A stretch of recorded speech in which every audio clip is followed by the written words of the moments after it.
नमस्कार, स्वागत है आपका फ्रेशन फास्ट। आप देख रहे हैं, मैं हूं आपके साथ अनुराग सिंह। फ्रेशन फास्ट यानी कि खबरें आपको दिखाएंगे कट टू कट। शुरुआत करते हैं इस वक्त की बड़ी खबर के साथ। खबर मुंबई से, जहां गोरेगांव में भीषण अग्निकांड की घटना सामने आई। भीषण अग्निकांड में 6 लोगों की मौत हो गई। जय भवानी बिल्डिंग में भीषण आग लग गई थी, जहां देर रात 3 बजे आग लगने की घटना सामने। पार्किंग में लगी आग पूरी इमारत में फैल गई थी। 8 गाड़ियों ने भीषण आग पर काबू पाया, यानी कि 8 दमकल की गाड़ियों ने आग पर काबू पा लिया। इस अग्निकांड में 30 कारें जलकर राख हो चुकी हैं। आग लगने की वजह अब तक साफ नहीं हो पाई। रात 3 बजे अचानक एक पार्किंग में आग लग गई थी। एक साथ कई गाड़ियां खड़ी थी। बताया जा रहा है कि 30 गाड़ियां जलकर राख हो चुकी हैं, लेकिन जो पार्किंग में आग लगी थी वो बिल्डिंग तक पहुंच गई, जिसमें कि कई लोग झुलस गए। बताया जा रहा है कि 6 लोगों की मौत हो गई, जबकि अभी भी कई लोग जख्मी बताए जा रहे हैं। हमारे सहयोगी राकेश ज्यादा जानकारी के साथ जुड़ गए। राकेश, कई सारी गाड़ियों ने इस आग पर काबू तो पा लिया, लेकिन सवाल यह है कि आग लगी कैसे, और साथ ही साथ जो घायल हुए उनकी स्थिति क्या बताई जा रही है? देखिए, अभी तक आग लगने की जो वजह है वो स्पष्ट नहीं हो पाई है। फायर ब्रिगेड का कहना है कि जांच का विषय है, लेकिन प्राइमा फेसी लग रहा है कि वहां पर जो मीटर बॉक्स था उसमें कोई शॉर्ट सर्किट की वजह से ये आग लगी हो सकती है। रात के 3 बजे की घटना है, जब ये जय भवानी नाम की जो एक 5 मंजिला इमारत है, इसकी बेसमेंट पार्किंग जो है वहां पर ये आग लगनी शुरू हुई। 30 गाड़ियां जो है आग में जल करके धूल हो चुकी हैं, और उसके बाद 2 अलग अलग सरकारी अस्पतालों में जब घायलों को ले जाया गया है, तो मौजूदा स्थिति ये है कि इस घटना में 6 लोगों की मौत हो चुकी है, जिसमें 2 बच्चे शामिल हैं, और दोनों अस्पतालों में मिलाकर के तकरीबन 40 लोग जो हैं वो जख्मी हैं। और इन 40 लोगों में अभी भी 2 से 3 लोगों की जो हालत है वो बेहद नाजुक बताई जा रही है। ऐसे में रात के अंधेरे में जब लोग जो है सबसे अपने नींद में थे, उस वक्त ये आग लगी। लोगों को रेस्क्यू करने की जो पूरी कवायद है वो शुरू हुई। अफरा तफरी का पूरा माहौल था, बिल्डिंग को खाली कराया गया, और इसी में जब लोग घायल हुए तो आखिरकार जो है 6 लोगों ने अपने दम इसमें तोड़ दिया। ये एक दुखद घटना घटी है, और जांच का विषय है कि आखिर आग कैसे लगी और इसमें लोगों की मौत कैसे हुई। ठीक है राकेश, आप नजर बनाए रखिए। जांच में क्या निकलकर सामने आता है वो जानकारी भी अपने दर्शकों को देंगे, लेकिन ये बड़ा अग्निकांड है जिसमें कि 6 लोगों ने अपनी जान गंवा दी। बताया जा रहा है 6 लोगों की जिंदा जलने के बाद मौत हो गई, और कई लोग अभी भी घायल हैं, जिन्हें इलाज के लिए अस्पताल में भर्ती करवाया गया है। सबसे राहत की बात, आग पर काबू पा लिया गया। सर की करते हैं, यहाँ पर भीषण अग्निकांड देखने को मिला, जहां फार्मास्यूटिकल कंपनी में देर रात आग लग गई। अग्निकांड में 4 लोगों के मौत की खबर है। कंपनी में 1600 कर्मचारी काम करते हैं और 4 लोगों की मौत हो गई। फार्मास्यूटिकल कंपनी में जो आग लगी उसकी ये बड़ी तस्वीर इस वक्त आप टीवी स्क्रीन पर देख रहे हैं। 4 लोगों की मौत हो गई। किस वजह से आग लगी, ये सवाल बड़ा है। फार्मास्यूटिकल कंपनी है चूंकि, तो यहाँ पर कई केमिकल्स भी हो सकता है कि रखे गए हों। ऐसे में जब आग भड़की तो उसके बाद ये कैसे विकराल होती चली गई, आप इन तस्वीरों में देख सकते हैं। देखिए, ये सबसे ग्राउंड फ्लोर है, यहाँ पर आग कितनी तेज है आप देख सकते हैं। और फिर एक जो तस्वीर हम आपको दिखाएंगे टॉप एंगल से, उसमें आप देखेंगे कि कैसे ऊपर तक से धुआं निकल रहा है, यानी कि ये कई मंजिले में आग पहुंच चुकी है। आप देखिए, आग बुझाने की कोशिशें भी की जा रही है, लेकिन ऐसा लग रहा है मानो ये आग की भट्टी हो, ऐसा लग रहा है तंदूर की भट्टी हो जिसमें सब कुछ जल रहा है।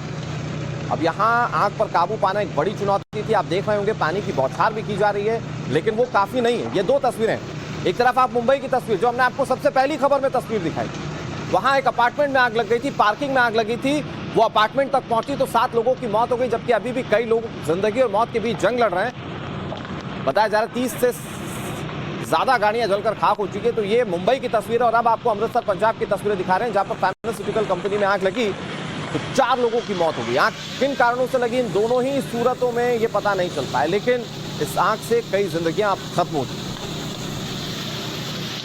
राजसमंद से, जहां राजस्थान के राजसमंद में पुलिस थाने पर पथराव किया गया। गुस्साई भीड़ ने पुलिस थाने पर हमला कर दिया है। पुलिस ने उग्र भीड़ पर लाठीचार्ज किया, एक शख्स को मौत के घाट उतार दिया गया था। उसके बाद ये बवाल की तस्वीर। अब ये सबसे पहले ये तस्वीर देखिए, पुलिस थाने पर पत्थर से हमला किया गया। अंदर मौजूद पुलिसकर्मी शील्ड के साथ खुद को किस तरह से बचा रहे हैं। थाने में अफरा तफरी का माहौल है। ये बवाल वहां पर एक शख्स की मौत के बाद हुआ है। दरअसल 2 परिवारों में आपसी रंजिश के बाद बवाल हुआ था, और हमले में एक शख्स की जान चली गई, जिसके बाद जिस शख्स की जान गई उनके परिजनों ने इलाके के लोगों के साथ मिलकर शव को हाईवे पर रख दिया और जाम लगा दिया। थाने पर गुस्साई भीड़ ने पत्थर फेंकना शुरू कर दिया, और उसी के बाद ये तस्वीर आप देख रहे हैं कि पुलिस अपने आप का बचाव कैसे कर रही है। ये सब आरोपियों की गिरफ्तारी की मांग को लेकर हुआ है, और अब पुलिस इसमें क्या कार्रवाई करती है, ये सवाल बड़ा है। अब जरा दूसरी तस्वीर को आप देखिए। ये तस्वीर इस वक्त टीवी स्क्रीन पर आपके सामने, जिसमें आप देखें कि हाईवे पर शव को रखकर लोग कैसे प्रदर्शन कर, थाने पर हमला भी किया जा रहा है। इसी दौरान उग्र भीड़ को रोकने के लिए मौके पर अतिरिक्त पुलिस बल को बुलाया गया, जिसके बाद पुलिस के जवानों ने सड़क जाम कर रहे और हंगामा कर रहे लोगों को खदेड़ना शुरू किया। इसके लिए पुलिस को लाठीचार्ज का सहारा लेना पड़ा। पल भर में इलाके की तस्वीर बदल गई और चारों तरफ से भगदड़ मची हुई दिखाई दी। ये तस्वीरें आप देख रहे हैं टीवी स्क्रीन पर, राजसमंद की तस्वीर। अब ये 3 तस्वीरें, एक तरफ पुलिस थाने पर हमला, ये हमला इसलिए क्योंकि यहाँ पर एक शख्स की मौत हो गई थी और पुलिस पर कार्रवाई ना करने को लेकर या कार्रवाई करने को लेकर दबाव बनाने के लिए पुलिस थाने पर हमला किया गया। पहले थाने से पर पहुंचने से पहले शव को सड़क पर रखकर जाम लगा दिया गया था और बताया जा रहा है कि लोग तो घायल हुए ही हैं क्योंकि पुलिस ने लाठीचार्ज किया, लेकिन कई पुलिस वाले भी इस बवाल में जख्मी हो गए। इधर दिल्ली आबकारी घोटाले में ईडी ने संजय सिंह को गिरफ्तार कर लिया है, जिसके बाद गुरुवार को दिल्ली के राउज एवेन्यू कोर्ट ने उन्हें 10 अक्टूबर तक रिमांड पर भेज दिया। पूरी खबर अपडेट के साथ जानिए अगले 30 सेकंड। दिल्ली शराब घोटाले मामले में दिल्ली राउज कोर्ट ने आप सांसद संजय सिंह को 10 अक्टूबर तक के लिए रिमांड में भेज दिया है। रिमांड कॉपी के मुताबिक संजय सिंह आबकारी घोटाले के मुख्य साजिशकर्ताओं में से एक हैं और वो 2017 में दिनेश अरोड़ा के संपर्क में आए थे। इसी के साथ दिनेश अरोड़ा ने आबकारी घोटाले में जो रकम जुटाई थी वो उसने संजय सिंह को पहुंचाई थी। बता दें कि कोर्ट के लिखित आदेश में संजय सिंह की गिरफ्तारी को जरूरी माना गया है। कोर्ट का कहना है कि मनी ट्रेल का पता लगाने के लिए संजय सिंह से हिरासत में पूछताछ करना जरूरी है। बात मध्य प्रदेश की करते हैं। रोंगटे खड़े कर देने वाली तस्वीर हम आपको दिखाने जा रहे हैं, जहां मध्य प्रदेश के बुरहानपुर में सड़क हादसा हुआ है। सड़क पर गड्ढों की वजह से एक बाइक गिर गई, 30 फीट तक घिसटती चली गई बाइक। हादसे में बाइक सवार को गंभीर चोटें आई हैं। जरा इस तस्वीर को गौर से देखिए। एक बाइक सवार अपनी बाइक के साथ काफी तेजी से सड़क पर घसीटता हुआ दिखाई दे रहा है। वो करीब 30 फीट तक सड़क से ऐसे ही घिसटता हुआ चला गया। उसे काफी चोटें आई हैं। बताया जा रहा है पैर काफी गंभीर रूप से जख्मी हो गया।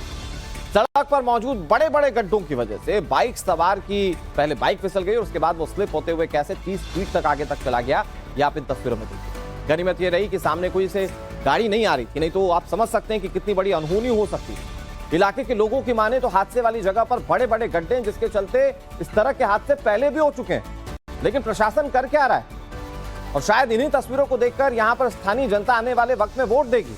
तो चुनावों के वक्त में भी अगर इस तरह से हालात दुरुस्त नहीं होंगे तो ये जनप्रतिनिधियों के लिए कहीं ना कहीं चिंता का सबब बन सकते हैं। इधर देवरिया की बात करें तो यहाँ देवरिया में हुए हत्याकांड ने पूरे देश को चौंका दिया। 6 लोगों की निर्मम हत्या ने उत्तर प्रदेश की कानून व्यवस्था को सवालों के घेरे में ला दिया है। पूरी खबर इस 30 सेकंड के रिपोर्ट। देवरिया में हुए निर्मम हत्याकांड को लेकर मुख्यमंत्री योगी आदित्यनाथ ने अब तक का सबसे बड़ा एक्शन लिया है। योगी ने सख्त रुख अपनाते हुए एसडीएम, तहसीलदार, सीओ समेत 15 अफसरों को सस्पेंड कर दिया है। इसी के साथ मुख्यमंत्री ने लापरवाह अधिकारियों के खिलाफ जांच के आदेश दिए हैं। दरअसल शासन की रिपोर्ट में इस बात का खुलासा हुआ है कि मृतक सत्य प्रकाश दुबे ने जमीन पर अवैध कब्जे के संबंध में IGRS के तहत कई शिकायतें की थी। ये शिकायतें पुलिस विभाग और राजस्व विभाग को भेजी गयी थी, लेकिन दोनों विभागों के अधिकारियों ने इसे गंभीरता से नहीं लिया। और मध्य प्रदेश के सिंगरौली से एक हैरान करने वाली तस्वीर सामने आई, जहां सिंगरौली में 2 पक्षों में बवाल हो गया। गाड़ी हटाने को लेकर 2 गुट बढ़ गए। दोनों तरफ से जमकर डंडे और बेल्ट चलते हुए देखे गए। बवाल की तस्वीरें सिंगरौली जिले के अस्पताल के ट्रॉमा सेंटर परिसर के अंदर की, जहां पुलिस के सामने 2 पक्षों में लाठी, डंडे और बेल्ट चलने लगे। दोनों गुट के लोग एक दूसरे को घेर कर मारने की पुरजोर कोशिश कर रहे थे। पूरे अस्पताल परिसर में अफरा तफरी का माहौल कैसे बन गया, ये आप तस्वीरों में देख सकते हैं। मौके पर पुलिस बल मौजूद है, लेकिन पुलिस बल सबसे ज्यादा लाचार दिख रहा है। पुलिसकर्मी मारपीट कर रहे लोगों को रोकने में विफल हो पाया। बताया जा रहा है कि एक दुकान के सामने से गाड़ी हटाने को लेकर ही 2 पक्षों में विवाद हो गया। देखते ही देखते ये मामूली सी बात मारपीट पर तब्दील हुई। इस घटना में एक युवक गंभीर रूप से घायल हो चुका है। फिलहाल पुलिस ने दोनों पक्षों के 7 लोगों को हिरासत में लिया। दोनों पक्षों की तरफ से एक दूसरे के खिलाफ केस भी दर्ज करवा लिया गया है, लेकिन अब सिर्फ पुलिस केस पर काम करेगी। जब रोकना था इन लोगों को तो पुलिस रोक नहीं पाई।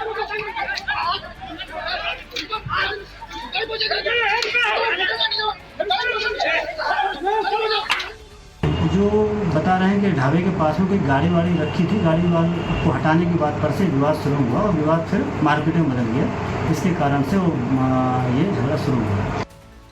और आगे बढ़ते हुए आपको दिखाते हैं देश से जुड़ी कुछ और अहम खबरें अगले 1 मिनट। 5 राज्यों में विधानसभा चुनावों की तैयारियों को अंतिम रूप देने के मकसद से चुनाव आयोग ने आज दिल्ली में 5 राज्यों के चुनाव ऑब्जर्वर्स के साथ मीटिंग बुलाई है। इसके बाद आने वाले रविवार से मंगलवार के बीच कभी भी तारीखों का ऐलान किया जा सकता है। एनसीपी के चुनाव चिन्ह पर चुनाव आयोग आज दोपहर 3 बजे पहली सुनवाई करेगा। कमिश्नर शरद और अजीत दोनों गुटों को पर्सनल सुनवाई के लिए बुलाया। बता दें कि ये दोनों ही गुट अपना दावा पार्टी पर कर रहे हैं। केंद्रीय गृह मंत्री अमित शाह आज दिल्ली में वामपंथी उग्रवाद पर एक समीक्षा बैठक की अध्यक्षता करेंगे, जिसमें बिहार, ओडिशा, महाराष्ट्र, तेलंगाना, मध्य प्रदेश, झारखंड, आंध्र प्रदेश, छत्तीसगढ़, पश्चिम बंगाल और केरल राज्यों के मुख्यमंत्री हिस्सा लेंगे। ईडी के समन मामले में आज झारखंड हाईकोर्ट में मुख्यमंत्री हेमंत सोरेन की याचिका पर सुनवाई की जाएगी। बता दें कि 5 बार समन मिलने के बाद भी हेमंत सोरेन ईडी के सामने पेश नहीं हुए। उन्होंने समन को कोर्ट में चैलेंज किया है। ऑफिसर्स के हत्थे कुछ ऐसे कोड वर्ड लगे जिनमें कोर्ट्स के आगे लाखों रुपए की रकम लिखी हुई। क्या पूरा मामला है, समझिए 30 सेकंड के समय। आजम खान और उनके करीबियों पर छापेमारी के बाद इनकम टैक्स डिपार्टमेंट बहुत जल्द बड़े खुलासे कर सकता है। सूत्रों की माने तो रेड के दौरान अधिकारियों को कई ऐसे दस्तावेज मिले हैं जहां कोड वर्ड के आगे रकम लिखी गई है। ऐसे में इन कोर्ट्स की पूरी कहानी क्या है, इसको पता करने में ऑफिसर्स की टीम जुटी हुई है। वहीं संभावना ऐसी भी जताई जा रही है कि लाखों रुपए की ये रकम आजम खान ने अपने प्रभाव से अधिकारियों और ठेकेदारों से वसूली थी। इसमें फॉरेन फंडिंग की भी आशंका जताई जा रही है। बता दें कि आजम खान और उनके करीबियों पर छापेमारी को इनकम टैक्स डिपार्टमेंट ने ऑपरेशन डी का नाम दिया था। और चलिए बात कांग्रेस की करते हैं, जहां कांग्रेस में कलह से जुड़ी हुई खबरें सामने आ रही। मध्य प्रदेश के धार में कांग्रेस एमएलए के खिलाफ नारेबाजी की। प्रियंका गांधी के सामने कार्यकर्ताओं ने नारे लगाने शुरू कर दिए। कांग्रेस विधायक हीरा लाल को टिकट ना दिए जाने की मांग की गई। मध्य प्रदेश में आने वाले दिनों में चुनाव है और कांग्रेस में कलह शांत होने का नाम नहीं ले रही। धार में थी प्रियंका गांधी और मंच से बोल रही। उनके सामने उन्हीं के पार्टी के कार्यकर्ता, जिन्होंने पूरे कार्यक्रम के लिए काफी मेहनत की, वो एक नेता के खिलाफ नारेबाजी करते हुए दिखाई दी। कार्यकर्ताओं ने मांग की कि मनावर से कांग्रेस विधायक हीरालाल अलावा को एक बार फिर से टिकट ना दिया जाए, क्योंकि ना उन्होंने लोगों के हित में काम किया ना पार्टी के हित में।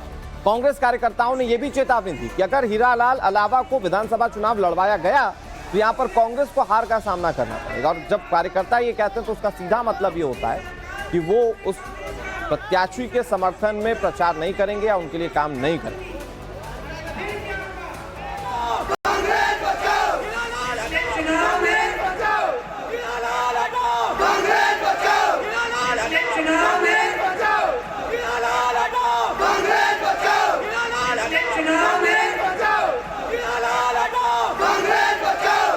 और ये दो तस्वीरें इस वक्त टीवी स्क्रीन पर आपके सामने। प्रियंका गांधी मंच से भाषण दे रही थी और यहां पर दूसरी तरफ कार्यकर्ता जो थे कांग्रेस के, वो हीरालाल अलावा के खिलाफ बगावत का प्लान बना रहे थे। वो इसी मंच पर जब प्रियंका गांधी बोल रही है तो उसी सभा में नारेबाजी करने लगे। वो ये कहने लगे कि अगर पार्टी बचानी है, अगर यहां पर जीत सुनिश्चित करनी है तो हीरालाल अलावा जो कि मौजूदा विधायक हैं, उन्हें टिकट इस बार कांग्रेस पार्टी ना।